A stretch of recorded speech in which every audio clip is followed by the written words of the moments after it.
Back again this week, Nick and David. We're going to continue last week's talk on money windfalls, and then we're going to get to a whole bunch of stuff that we never get to. Feedback we've gotten, some success stories, stuff like that. This week, I'm only going to have one or two. I'm going to start with Pumpkin Ale from Doghead Fish. Dogfish Head. Dogfish Head. Yeah. And then if I decide I want another one, I got a vanilla Java Porter from Atwater. There you go. I got to give a shout out to my brother again, still over in Wisconsin. So he went to Ale Asylum again. I got Ambergeddon, which I'm really excited about. I do enjoy a good amber and the malt that, the different malts that they use and all that. Go to the company that I absolutely loved, the beer. I'm not drinking that, but same red label, but this is a Cranbic by New Glarus. It's a cranberry sour, aged in barrels for at least 2 years. So very excited. I enjoy a good sour. And then because I had leftover, so I still have the New Glarus Staghorn Oktoberfest because we're in October and I enjoy a good Oktoberfest beer. So very excited about tonight's episode, right? Who doesn't like talking about big lumps of money either coming or going, baby? All of it on black. So I got a lot of feedback this past weekend, Nick. Yeah. Al's going to be joining us here in a second. I just hit admit for Al. So my buddy Nelson swung into the business, pick up some gift cards for some of the workers at his place. And there we go. He told me that, hi, Al. Hey, Al. What are you drinking? I see the bottle. What are you drinking? I am actually not a beer drinker. That's all right. So all I have is Coke. Hey, Coke drinks fine here, my man. We do kids shows. I had a root beer the other time. I mean, trust me. So yeah, Nelson stopped by and him and I were talking, and he basically brought up the fact that we talk about things that nobody ever teaches. So he sits there and he listens to what we have to say, and he feels like he's learning stuff. So I thought that was great. Victory. Yeah. Well, I started watching some of your shows. I think I've seen two. Like I said, I saw the last one with the Windfall. Yes. And I thought that was really interesting, because it was my career, finance, large corporate finance. And as you'll see from the story that I will discuss today, that I come from a little bit of money, not necessarily all of it through Windfall, but so that's kind of my background. I actually graduated with an economics degree, but only used it for about 3 years before I went to the private side and then got into corporate finance. Gotta follow the money. What was the second episode you watched? I can't remember, actually. It was very memorable. So do yourself a favor and watch them all, and you'll thank us later. Yeah, no, I'm gonna. I think I didn't watch them consecutively, so the other one I watched was actually quite a while back. Sure. So the thing about us is we don't do things in specific orders. We try to come up with new fun topics every week, and we want to hit everybody as much as possible. So. Nick, you're not local, are you? You're Wisconsin or something? No, I just drink a lot of Wisconsin beer because that's where my brother is at right now, so he brings it home. Oh. I'm in for everybody watching. So I'm in Jenison, Michigan, just southwest of Grand Rapids, I guess. So. Are we recording right now? We are recording right now. Oh. Okay. It's yep, and so I'm not too far from David. We just quarantine on TV screens now because that's how COVID makes us do it. So well, yeah. We've mentioned a lot, Al, that this is what Nick and I used to do when we got together. Mhm. we just sit here and talk about these, random money subjects. And once COVID hit and we couldn't get together and do this anymore, we're like, hey, let's just get together on Zoom and do it. And we did it one time and we're like, hey, this is kind of fun. Let's start recording it and see what happens. Well, it was kind of funny though, because 2 years ago, I had my 35th year class reunion for high school. And some of these people I haven't seen in forever, probably since the day we threw our mortar boards into the air. And so we came back for the class reunion, and we were talking about 401ks and 529s and all that. I'm like, can you imagine the last time we actually got together? We were talking about, for the guys, right? We were talking about what girls we were going to chase after, and then all of a sudden it's like, well, how many kids do I have? And 529s and retirement and 401ks. I'm like, wow, we've come a long ways, So, Al, if it makes you feel old, because that's what I like to do is make people feel old. You said you had your 35th high school graduation. Yes. I wasn't even born when you graduated, so. No, I believe it's quite possible that I've got to be top 5 oldest in our garrison. Oh, geez. Dan's older. I think probably Godfrey is older. Godfrey's definitely older. So just so everybody knows, the garrison, right? It's we talk about when David gives his time, right? He donates his time. He dresses up as a Star Wars. I don't know, one of them Star Wars characters. It's a Tusken Raider. Boom! I nailed it. Very good, Nick. Yes. I know Al has a stormtrooper. I have a stormtrooper and an officer. Yep. So yeah, that's what the garrison is. So every time that you guys hear that, if you're like me and have no clue about Star Wars, say at least now you have somewhat of an idea of what they're talking about. So, but all right, I mean, Al, let's say we were talking a little bit about some positives, but I want to roll into your story. I mean, you've come from money. You've been around a lot of money. I mean, let's hear a little bit of that the background of windfalls of money. Okay, so my uncle Herbert, which is my dad's brother, my family, of course, came from China and Hong Kong. Either they came directly from China or they came through Hong Kong, one or the other. But except for my father, most of them were not formally educated, almost to the point of being functionally illiterate, because they came from the old world China, the raising, subsistence living farming. But when he came to the United States, he worked in a Chinese restaurant in Boston. And that's where he learned the business until he saved enough to buy his own restaurant. Really? Yeah. So he ended up being a restaurateur. My dad became a doctor. And he eventually, when he married my mom, she was a school teacher. So from my personal family, or my immediate family, we were pretty well off. My dad was a government doctor, so he's probably at the bottom of the doctor pay range, but still, that's pretty good. That surprises me because, right, we all think government everything just gets paid the most and has the highest everything. So that's shocking news. Well, I mean, he is paid strictly salary, right? There's no per procedure pay as a government doctor.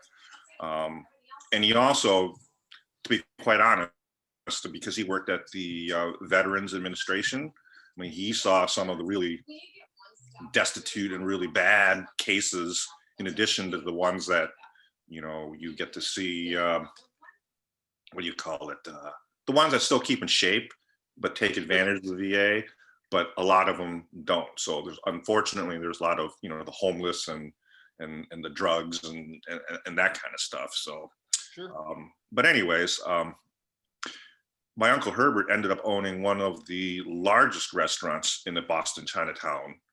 And then he also never married and never had any kids. So one of the things that many old timers from China, what they love to do is they always like to get together for, probably a Chinese tea. Maybe some of you are familiar with what dim sum is. I love me some dim sum. Yeah. So they all just sit and chat for hours, and it's always about gambling, government, gossip, and good food, right? Sounds like I could fit into the Chinese culture is all I'm saying. Yeah. So, Especially the gambling and the food. So although my uncle was never formally educated, he understood savings. And through the many discussions that he's had with his friends at his restaurant, I mean, like I said, they just sit there and drink and gossip for hours. He would hear investment tips here and there, and he didn't really know what he was doing. But back then, stocks were $2,500 for 100, or he just buy blocks 100 of whatever he heard. About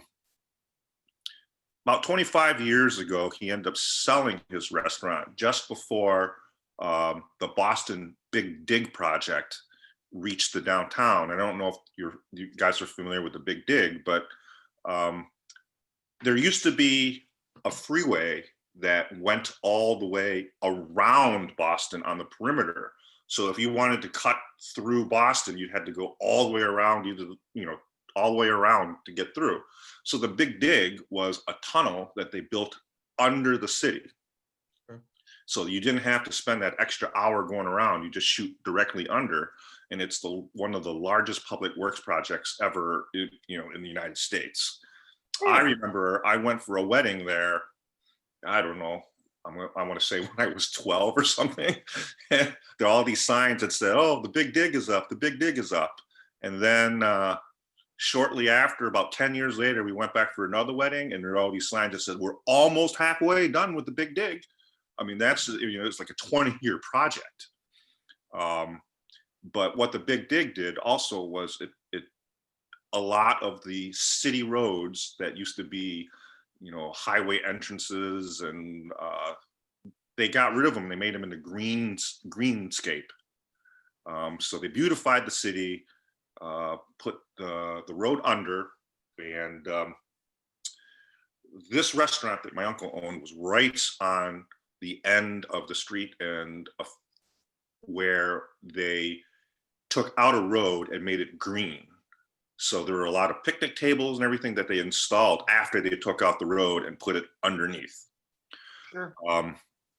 But he ended up selling it, and coincidentally, a couple of years I went back, it's now a Vietnamese hot pot noodle restaurant. It's no longer a Chinese restaurant, but they're doing fantastic because people just buy a bowl and just go sit in the picnic table in the new area. So a year or two after he sold the restaurant, he ended up passing away. And I was in the middle of college at that time, and I really didn't understand any of what was going on with the estate or anything. I just knew that my dad had to take care of it.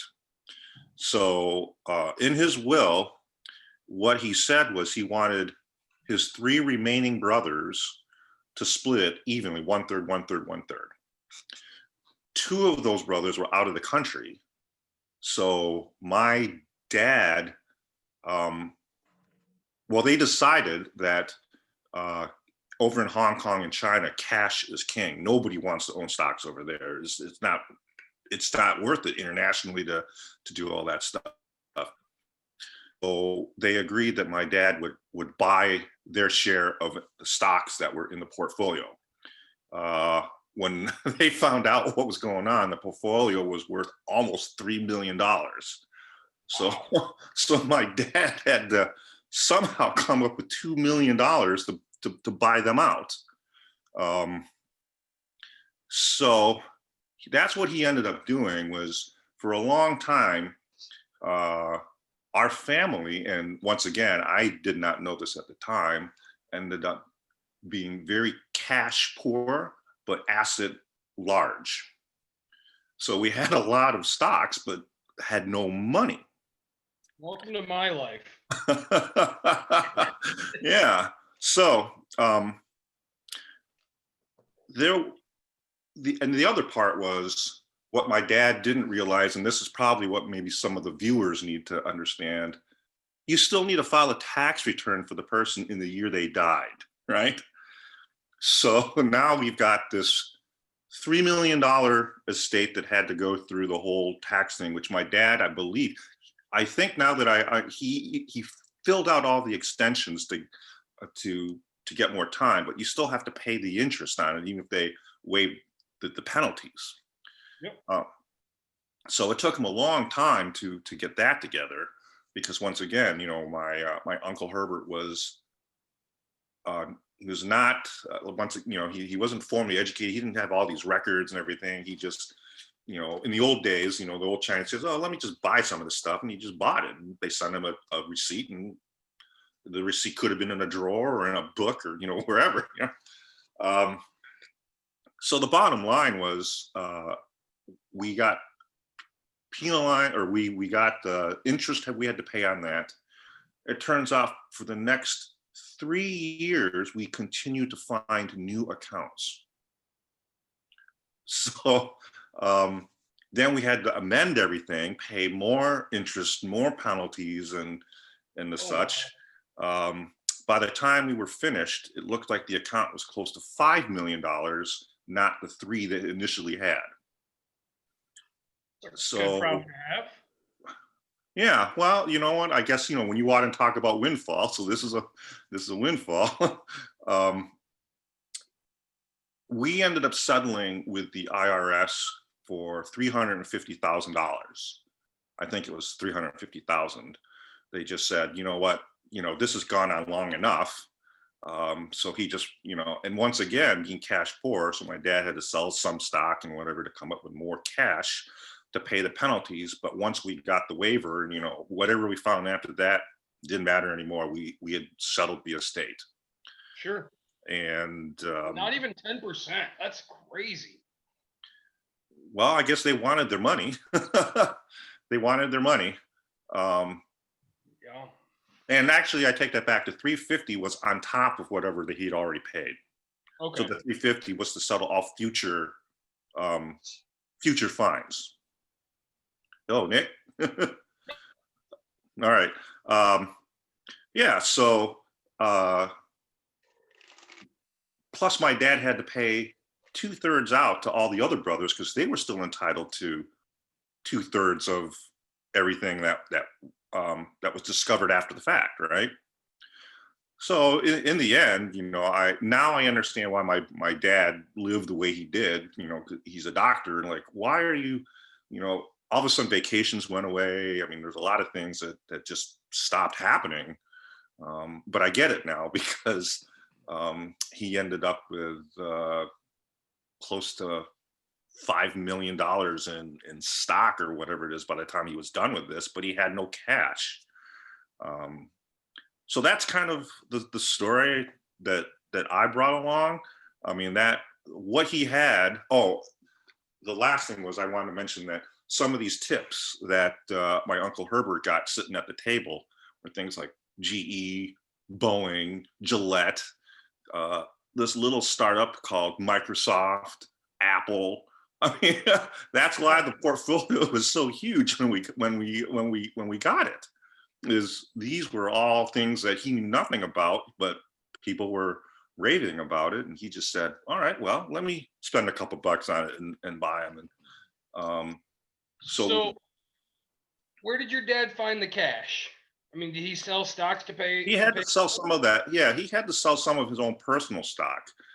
What he tried to do, and I think what he tried to do was keep our family money separate from the Herbert money. Sure. So he really took our family money down to like pennies in the bank account, even though he knew he had $5 million coming to But he always was an advocate that, look, we try and live within our means. So as far as I know, to this day, he still hasn't touched. Well, he's passed away for 5 years now, but my mom is in control of it now. To my knowledge, my mom has not touched that Herbert money since we've gotten it. I mean, what we did was we took the Herbert money and we gave it to two different investment people, so that we don't lose it all in one. It's not all in one basket. Sure. And as far as I know, she hasn't touched any of that. And Do you know the value of it by chance? yeah, it's over 10 now. Is it? Wow, that's huge. So, Yeah. in that short of a time. So. And then, of course, over time, my dad was able to rebuild, our own family fund a little bit. Sure. And I'm not going to say that it's small, but obviously it's $1 million less than where it was, where it should have been had he not had to spend all this money. Sure. But yeah, so he was a strong advocate of not spending the windfall. And he told me once, he goes, he actually, what he told me, he said, unless you get John Wayne type money, way back then, right? Unless you're getting John Wayne type money, he goes, just live within your means and set that money aside. I guess today we would call it, I don't know, Paris Hilton money or, something like that. But so that's kind of where John Wayne with Paris Hilton. I mean, yeah, because I don't know. Yeah, back then I guess John Wayne was the big guy or whatever. So I would, Star Wars. Sam I would Elliott. go with Harrison Ford myself. Sam Elliott. I mean, right? Well, back in the mid '80s. I don't know. Plus, remember my dad in the mid '80s. You have to subtract 20 years from the celebrities that he knows, right? Right. So he's thinking of celebrities in the 60s. So my big question, so we know that the windfall came in and you haven't spent it, so you've been doing pretty all right with that. But you said your uncles over in China, Yep. right? They got their $1 million apiece. Mm-hmm. Okay, have you kept in contact with them? Do you know anything about how their $1 million is looking? Yes, I do. Okay. So both of those uncles have since passed. Sorry to hear that. And they, of course, passed on their cash. One set of cousins, their kids, emigrated to Canada. They're in Toronto. They brought over a couple $1 million in cash, opened some sort of technology company. And that's now what they do over in the Toronto area. Okay. And then there's another one who elected to stay in Hong Kong, but he opened up a manufacturing company there. So they now manufacture something. I don't know what kind of widget they make over there, but they make something for export. So they've actually done well over there with their cash. I mean, I don't know, to the penny how their accounts are working over there, but obviously when one guy has a technology company in Toronto and the other guy's got a large manufacturing company in Hong Kong, you're doing all right. Yeah, I think so. They've both taken their money and invested it into bigger and better things, I guess, right? I mean, it's not sitting necessarily liquid. And Yeah. now your mom's just sitting on a stockpile of money. Yeah. And so she's not living it up large and crazy right now. She's just getting by. My mom still calls me up and says, I've got a Burger King coupon for $1. Let's go get some Whoppers. I mean, the woman herself is probably worth $3 million. She got another 10 million sitting on the side, and she's worried about $1 Whoppers. She's a smart lady. Like, I mean, that's how you keep your money. Yeah, you see, there's Yes. people that spend it and people that save it, but let's say now, and you have brothers and sisters? I have 2 younger brothers. I'm the oldest. Okay, so if and when your mother passes, do you guys get it? Yeah, we do, which Okay. is why I live a little bit closer, me and my brothers, we live a little bit closer to the edge of our living within our means than normally a person should, Sure. because we know we have some sort of backup. We don't have access to it now, but we know it's coming, and if necessary, we can always get it. Sure. And my mom's not going to put us out in the street, So. Yeah. No, I always do that comparison with a lot of people, right? And we talk about it a lot in like David coaching inner cities versus, right? So like I look at my best friend and he comes from a very educated background, right? Both of his parents are engineers.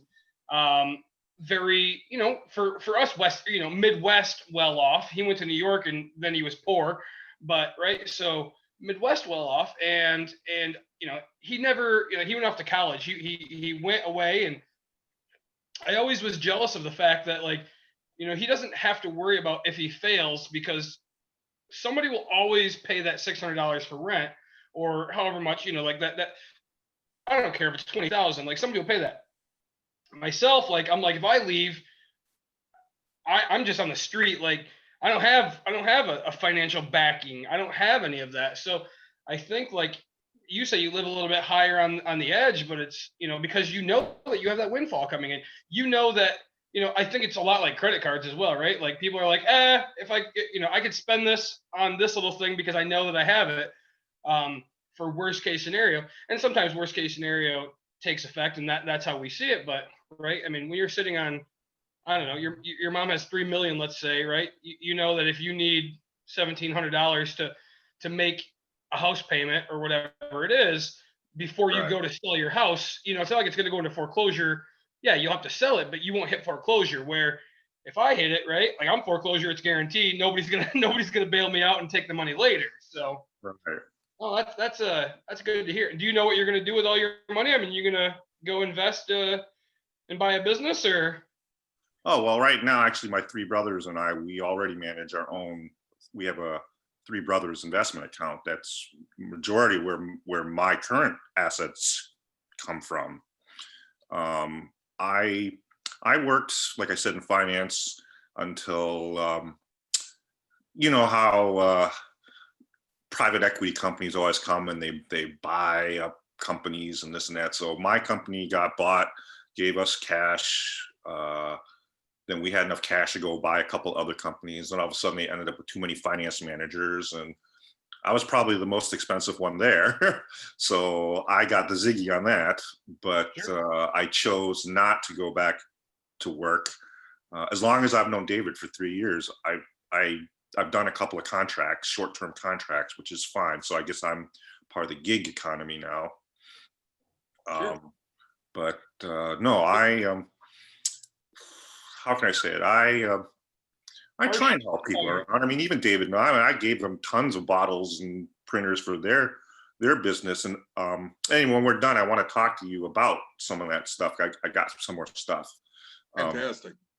Well, and I can say that,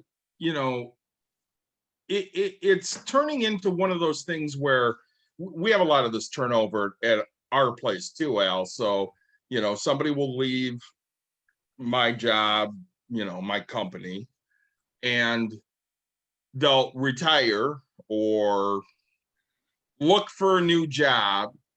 And within 3 months, they're getting all these contracted work. And yeah, they're not necessarily getting benefits on top of whatever they're making, but they're, making a good salary to basically just consult or do a certain project or, what have you.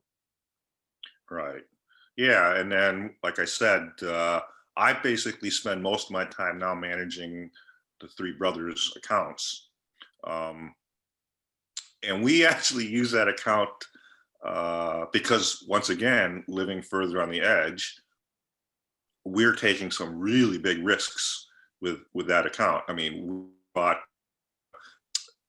maybe about a year ago when they came out with those Lego Lego Star Destroyers, right? Those $700 ones or whatever.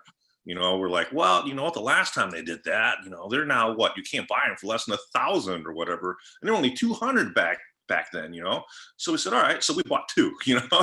So we're sitting on those right now. We have things like classic World War II rifles. They're not making those anymore. We bought a couple of critical key comic books. I can't even remember them because I don't know anything about comic books, but I know that they're on everybody's key list, and then we also got them very high grade. So this is the kind of stuff that we're sort of looking at doing with our money. We took a chance with a restaurant as well. We had an opportunity to partner in a restaurant. That didn't work out so well because they're tough. But luckily for us, somebody wanted the building, and they were willing to pay us to get us out. There you go. So you got lucky. And we still lost, but the amount that we put in compared to what we got paid, it made it less painful. But we just figured, with this money we can do high risk, high reward. But going back to the Windfall thing, I don't think anything that we've done or anything that I've done has been like Ferraris or multiple trips to Hawaii or anything like that. My condo is worth only, I bought it for $120,000 20 years ago, and I haven't moved. It's a home, it's a place that I need, but it's not anything that I wanted to pour a lot of money into. It serves my purpose, and it's cheap. So I don't know. I mean, I think I almost hate to say it that I'm a lot more like my dad than I was ever willing to admit to him while he was alive. But maybe he's listening to me now say, "Oh, I'm probably just like you, Dad." Well, it's one of those things too. You grow wealth and you get wealth by not doing those extravagant things. When we were talking to Jim last week, it really, we hit that, hey, your mom won the lottery twice. And Jim didn't say, yeah, we took 3 vacations to, we went to Hawaii and we went to, I don't know, Greece, and we went to Paris. He didn't say those things. No, I know it paid for his education at U of M. Yes. Okay, yeah. So he really did get a great deal out of that, but it wasn't like she was running around spending money wildly, because she wasn't. No, and that's how you sit there and you grow that money. You don't sit there and do extravagant things that Nick's been in a position where obviously he got laid off earlier, and now he's working again, doing some other stuff, and obviously his investments are what really is driving his portfolio at this point.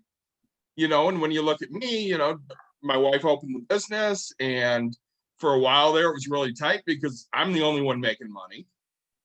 But now that the business is becoming more and more successful, she's drawing a salary, I'm doing my thing. And even when people talk to me or Nick, they're like, all right, well, how long are you going to do what you do? I know with Nick, he wants to retire in about 10 minutes. Signing off, boys. With me, it's, hey, I work from home. I work with my cats. I like what I do, so I'll keep doing that. I got no problem doing that, but I want to do it on my terms, which is, hey, you want me to come into work? Yeah, I'm not doing that. Sorry, I don't want to go to work. I'll stay here. Yeah, I think for me, being off for so long,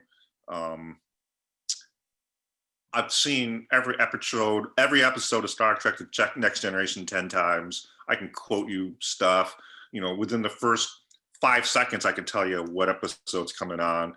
I think I've been joking with Jim Lowry that I said I'm probably the best TV JD, a lawyer, because I've watched every episode of Law and Order 50 times. I think I'm the best TV MD because I've watched, every episode of House and, all these medical shows.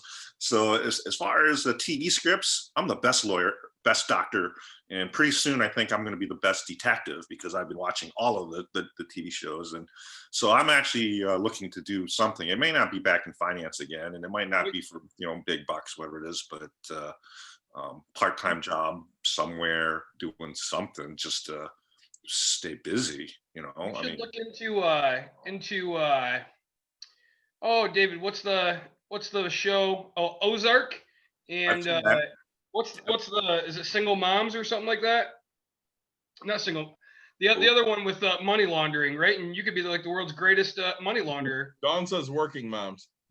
Is it Working Moms? I don't know. I've never heard of that show. Just say, yeah, but it's all like money laundering stuff. I mean, right? So when I first started, we were closed for like 10 weeks. I know Dawn binge watched all of Ozark because she told me, she goes, I started watching Ozark, it sucks. And then all of a sudden she goes, I can't stop watching Ozark. And then she goes, I can't believe Ozark's over. I need the next season. Yeah. Well, I mean, there's still a lot of things in there. Being a finance guy, I don't really understand fully how he gets away with what he gets away with, but I've seen my share of stuff happen because, when I used to be the finance director for the auto supplier, we dealt with global accounts, and we've seen some pretty shady stuff come across. Normally what happens, and this is hilarious, we dealt with Venezuela, and Venezuela is what they call closed currency country. So you always have to have all international payments approved by the government, and you have to present tons of documentation. So usually what happens is we send an invoice, but on the invoice there's already freight and shipping to the United States on there. But we also send them a copy of the freight bill because they need to justify that cost on the invoice. It looks like they keep presenting both pieces of paper separate, because when we were getting the payments, they're like, oh, I'm sorry, we overpaid a few $100,000 because we double paid the freight. Can you refund it? But we need you to refund it to, I don't know, El Banco de Florida or something. Well, Banco de Florida, I mean, that's not even in Venezuela, So we kind of figured that if they could get one or two of those out, then, that's, $500,000 or whatever it is that they've just moved out of the country. Yeah. And we were always wary of that. We'd always ask them, are you sure this is where you want it to? So we had to get our ducks in a row before we sent money to, El Banco de Florida, because we didn't want to be involved in that either. But I've seen a lot of ways that people move money through the countries. So no, I'm glad to hear that you guys' Windfall is working out for everybody. I mean, it sounds very successful. It was a long ways to get there, though. I mean, I just wanted to specify that, you got to get your taxes, you got to get your records and all that stuff in order. But, one of the things I think I love about it is, right, it's a windfall for one, but it's everything that we talk about is like, right, slow and steady wins the race, and eventually you'll get there. Like, your uncle took years and years to build something, and then it was gone, gone in a day type thing. I mean, it took your dad a couple of years to get people money, but like, right, it took somebody so long to build $3 million, and then one person has it in a day type thing, So it's right, when you invest smart, invest wise for the long-term thing, it'll have your long-term gains, just like we talk about all the time on here. I say we talked about feedback a little bit right in the beginning of this, and right, that's some of the feedback I get from some of my friends. So a lot of my friends are a little older, like David's age and stuff like that, right? And it's, they always go to me, hey, I enjoy watching it because it reminds me that what I'm doing is right? They're like, it's not always easy, but it's right, because, I always look at, hey, I want to go buy a hot tub, or I want to do this, and it's, nope, I got to make sure I stay, and it's hard because, right, when you're 20 and you start a 401k, if you're smart enough, right, you start a 401k and you look at it, it's like $100, and then, by the time you're 30, it's, 10 grand, and then by the time you're 40, right, you're in the 150,000. You're like, I don't even remember getting to that point, right? It just keeps going and going, and then, by the time retirement happens, you're at $1 million. I mean, it just keeps going there. So, you don't remember nobody remembers $20, but everybody remembers $1 million quickly, you know? So. Right. And then you also, $1 million, even if you're only getting paid, 3% on that, you're getting 30 grand a year for sitting on your butt. Yeah. And you can out earn that. Say we talked about that in the fire episode, right? Say 4% is what you're kind of be able to draw off of things, 40 grand off $1 million. And, I talk about doing it all the time right now, is just selling off my stuff and sitting sitting on a big chunk of change. But, I want more out of life, and I want to get to a certain point. So I don't, but. Yeah, I'm sorry, Dave. Go ahead, Al. Go ahead. I said I always used 3% for my calculations, because after dealing with pensions for so long and overestimating pensions, and all of a sudden finding out I have to make a much larger contribution than my growth, I always pick the smaller number within the range. So my estimate's always 3%, but you know what? I'll take 4%. 40 grand is better than 30. Yeah. I mean, even if you take 40 every year, and let's say you do end up going down to 900,000 by the end of it, I mean, you've lived off 40 grand for who knows how long, and then you've only used 100 grand out of your money. So, where if we go 3% and you still have $1 million, and the fact is like you've never actually touched that full amount of money, so you're sitting comfortable. Live within your means. Don't Yeah. Say, David, what were you gonna say? Well, I was going to say, even with the up and down year we've had this year, when I look at my 403B, I'm still sitting at somewhere between 6 and 7% for the year. So, I mean, we took that big tank in March. I made all that money back plus some. Yeah. And even I sat with my mother's financial advisor on Monday, and, when she started that portfolio, it was 250,000 that she got from my aunt. And, when we sat at the first of the year, she was at like 248,000. And now, because she's basically been even and taken some money out, she's sitting at 220. Yeah. But when you look at everything and you figure, okay, well, my aunt passed away in October of 15, so she's been gone 5 years. She's lost 30 grand out of that original $250,000, and she's taken a lot of money out of there. You have to have a realistic look on what am I doing here. So, I told Nick this, about a year ago. I pulled back on her accounts, and I said, we need to go conservative. I do not trust the economy right now. And everything we did was take the money out, throw it into a bunch of bonds, and we'll just sit here. So now the recovery that we've made, she has not made it in any stretch of what everybody else has. Obviously my account's done way better, but when everybody lost money in March, she didn't lose hardly anything. She went down a little bit and came right back to where she was. Sure. So on a fun note real quick, I have a beer, it's completely sealed, and I tell everybody, the only reason I wear a wedding ring, right, is not to prove that I love my wife. It's literally just to open my beer so I can manage my wife forever, right? So take it and crimp it up. But I think, right, I'm dealing with that with my mom and getting her to understand, hey, you're going to have to take these draws because, right now, let's say she's making, I don't know, 35,000 a year, and she's at quite a bit of money in her 401. And I'm like, look, you could pull 40,000 a year off of it and never touch it. And she's like, well, I don't need 40,000 a year. And I'm like, yeah, I mean, your house is paid off, your car is paid for, everything's like paid. And she's like, and I was like, look, but you have to take a certain percentage, right? It's a guarantee, like you have to. And I was like, if you don't want to, then invest it into something else. Like throw it into stocks. I don't really care. Like, but they're gonna force you to pull money out, and you hope that it grows. I mean, so government eventually wants its money.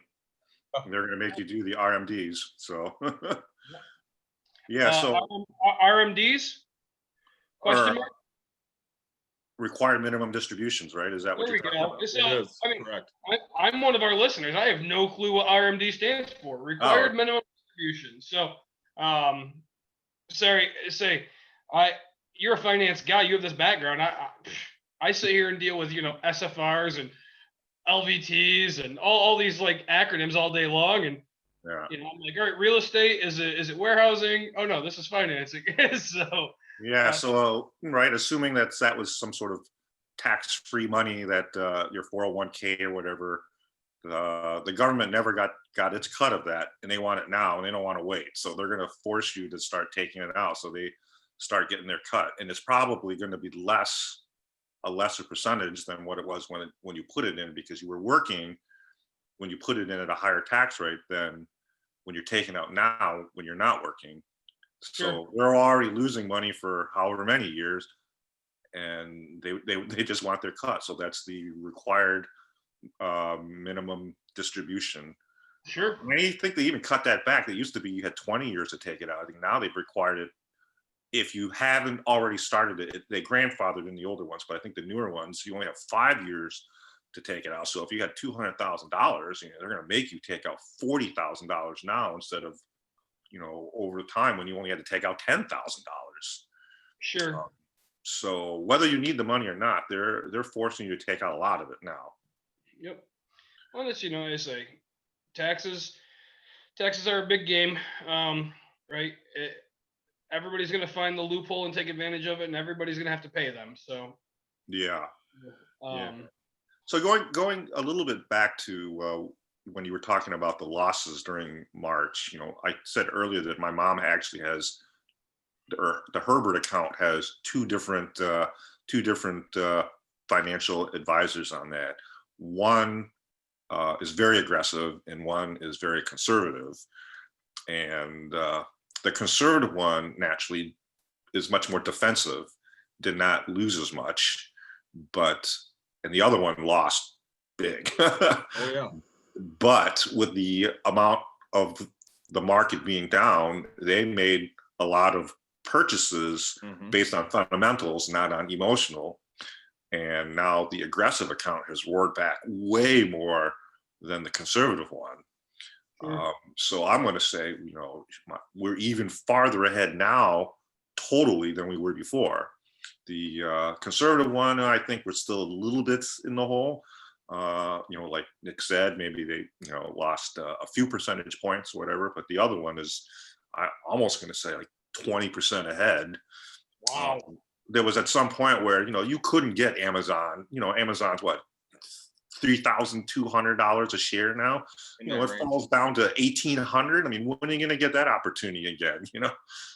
Who would have figured Amazon would be the one that would just pop during this whole pandemic thing? Somebody over there saw it and they said, well, you know what, we think it's going to just pop. Same thing, Amazon, Walmart, Home Depot. I mean, all these big names, unfortunately, they're all big names, and the mom and pops got shut out, but that's how they operated, and we've done very, very well on the aggressive one. We've talked about stocks a couple times, and we're not financial advisors legally. We can't tell people. Right. I think one of my favorite things to hear from people is, you always see those memes on Facebook, which I am officially not allowed on for 24 hours because of something I posted 10 months ago on Christmas Eve. It's hilarious to me, but no. So, right, you see, hey, if you could go back, 20 years, what would you tell yourself? And everybody's like, buy Amazon stock, or they say buy Google or something like that. And you always see these things. And then, right, you just said it, right? It's $3,000. It went down to $1,800. When are you ever going to get that opportunity? But how many people didn't take that chance, right? Because they were risk here. They were like, no, and they always you're never going to get that chance. And if you do get the chance again, chances are you're not going to take it again, right? I mean, you don't get these things, and then when it happens, you don't take it. We talk about David, right? I mean, Disney, yes, it's gone back, and if he lost, he lost, but he bought it at what, 60, 80 a share, 70 a share, something like that? That was between 60 and 75. Right, now it's up to 100 and something again. It just, yes, you look like a hero when it hits, and you look like a zero when it loses, right? I mean, I think when you look at things, right, statistics show, hey, these things rebound, companies do this, it's gonna happen. So, David, what's some feedback you've gotten then? So I'm sitting at work on Saturday, and between appointments, I'm texting people, and I shot a text out to Sharon. I haven't talked to her in a while, and she goes, "I got to tell you, I watch you and Nick every week. I think you guys are great, and you have a lot of fun, and I'm learning so much." And I was really, encouraged by that. So I mean, on Saturday, I got her and Nelson both saying, "Hey, they're listening. They're getting a lot of good stuff out of the crap we say." Which hey, we're just. I've said it a million times. I said it earlier in this episode. This is what we did together all the times, and we're still just doing it. Talking about, hey, this works, this doesn't. We like this, we don't like that. So I was really excited by that. We talked about some success stories. I brought up last week the one consult I did where they ended up a $2,600 bill. They settled for $650 or so. Yeah. Which I just think is fantastic. I got another consult coming up tomorrow. I'm going to see what I can do with their finances and see a way to get it. And so, Nick, I did one 2 weeks ago. You're going to love this. Buddy says, "Hey, I got a big money problem." So I'm like, "All right, let's sit down. Let's look at this. We'll figure it out. Let's get a budget." Nick asked me how much in debt he is. Can I guess? Yes. Oh, big money problem. A friend, 43,000. Yeah, he's like $6,000 in debt. Oh, geez. So it's easy to come out of. I looked at it and I'm like, dude, this is not a big deal. He's like, "Oh, it's horrible." And he's one of these guys that very talented, sells a lot of stuff because, he has to pay bills because he's $6,000 in debt. So I start delving into this debt of his. He has one set of debt that does have interest on it. It pays off next November, but there's an early payment penalty. Fine. I don't like penalties. Let's just ride this, whatever. He tells me about the other two debts that he has. One has no interest until May, and one has no interest till like October of next year. Oh, this is David debt. Yeah. Look at this. Yeah. Correct. This is if you're educated in finances, it's smart debt, right? I mean, again, I don't do credit cards. David does. I need to because, right, you get an interest-free loan, you could out-earn that money, right? So if he's $6,000, let's say $6,000 just on one of them, just one, $6,000. You take that $6,000, you put it into an account. Lake Michigan, you're making $15 a month, right? So by the end of 6 months, right, we have $90 that we didn't pay towards that debt. So that's awesome, man. So I don't mean to make light of it, but when people usually come to me with, "Hey, I have a really bad debt problem," they're 20, 30,000 in debt, and we're making 24-month plans. I'm sitting here looking at this going, "Yeah, you'll be out of debt, in 10 months." 3 weeks? No, it's like, David, I want to let you know I'm in debt, up to my eyeballs. I'm millions of dollars in debt. Okay, I will. Anybody out there, if anybody knows me and if anybody's watching, I am millions of dollars in debt. Okay, so it's the joy of the game, right?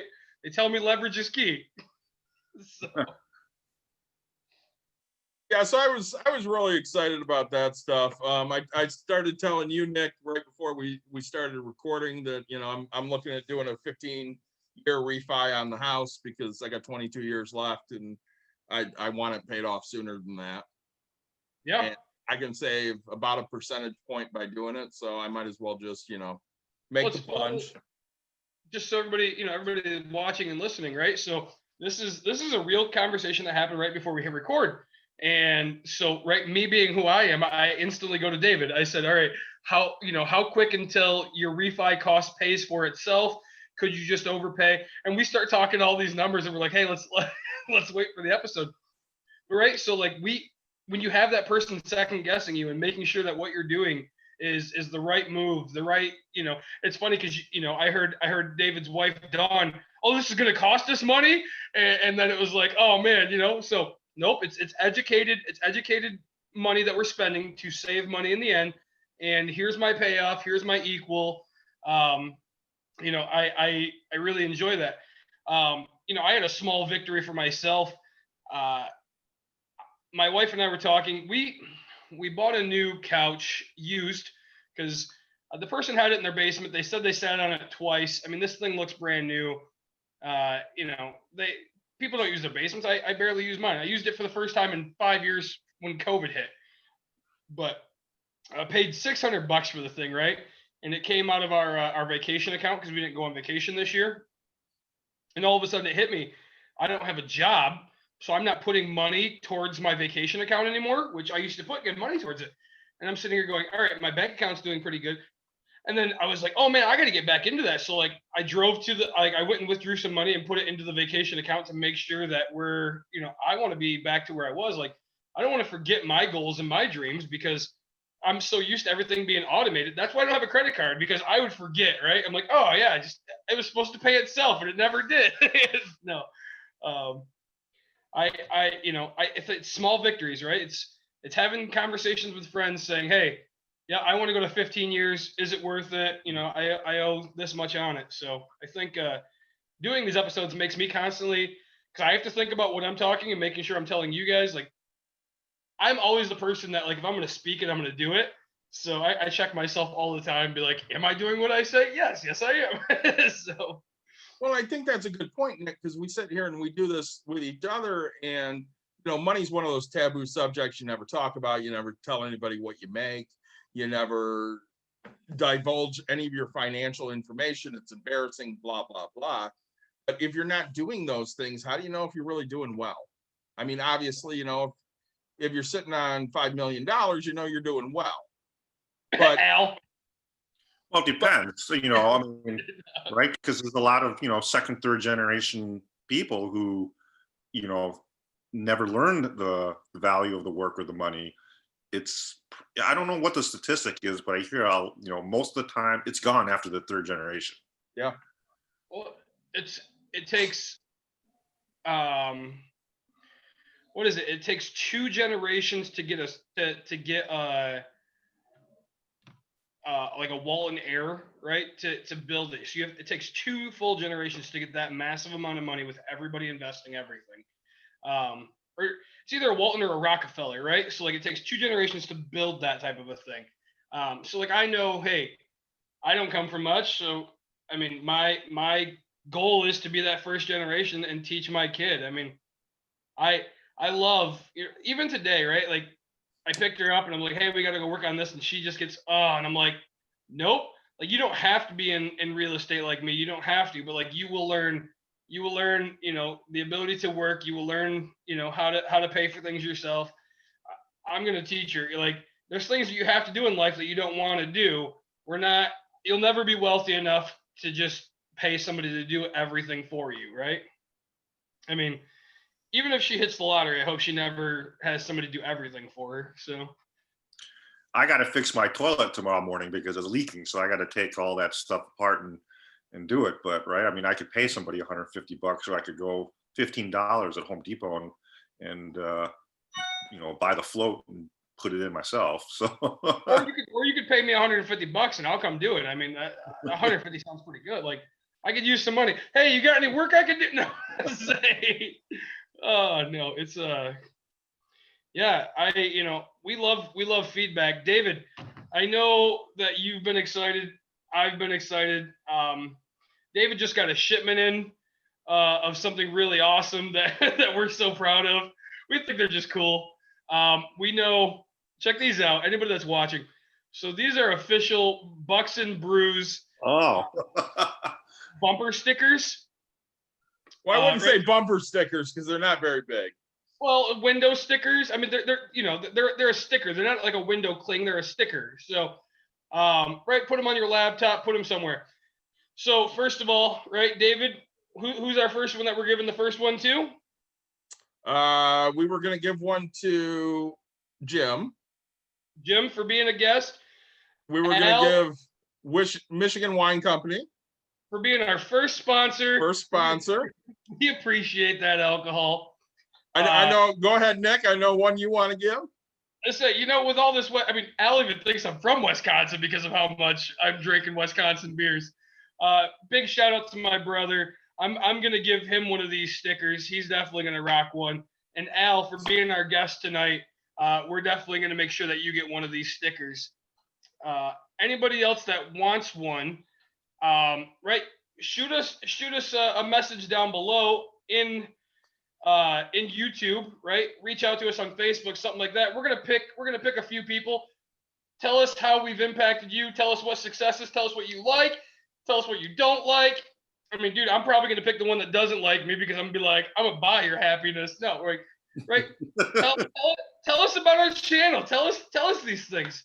I'm really excited, right? And everybody needs to rock this thing, right? I don't care if you get 1 cent and you like light it on fire, dude. I'm okay with this. Yeah, I'm really excited about that. We have a few people we definitely want to give some. Dude, Andre should get one. Oh yeah, our very first guest, who I think that's my favorite episode. I think doing the youth stuff, man, is our definite big thing, right? Watching a lot of fun. Right, I'm gonna send one. I'm sorry. Who was the son that watched our episode? Oh, Christy's son, Ethan. Christy's son, Ethan. Christy, you don't get it, but Ethan gets it. Right, and he can put one on one of his bags and make it the savings bag, right? Like, so he officially knows that this Ziploc bag is officially like the money saving bag. That's the best thing, I think. We'll have to get one to TJ too, because he bought his first house after talking to us two idiots. Man, dude, that was a success story and then some. So, all right, guys, I know we're going to wrap it up here. So, as always, like, subscribe, share. Make sure you comment because you want one of these stickers. I mean, I know I'm going to plaster them. Give us some feedback. It was good to sit with all of you again. Al, thank you so much for joining us. As usual, I'm going to stop on the record and we're going to keep talking because that's what we do. But we'll catch all of you guys next week. And thank you for listening.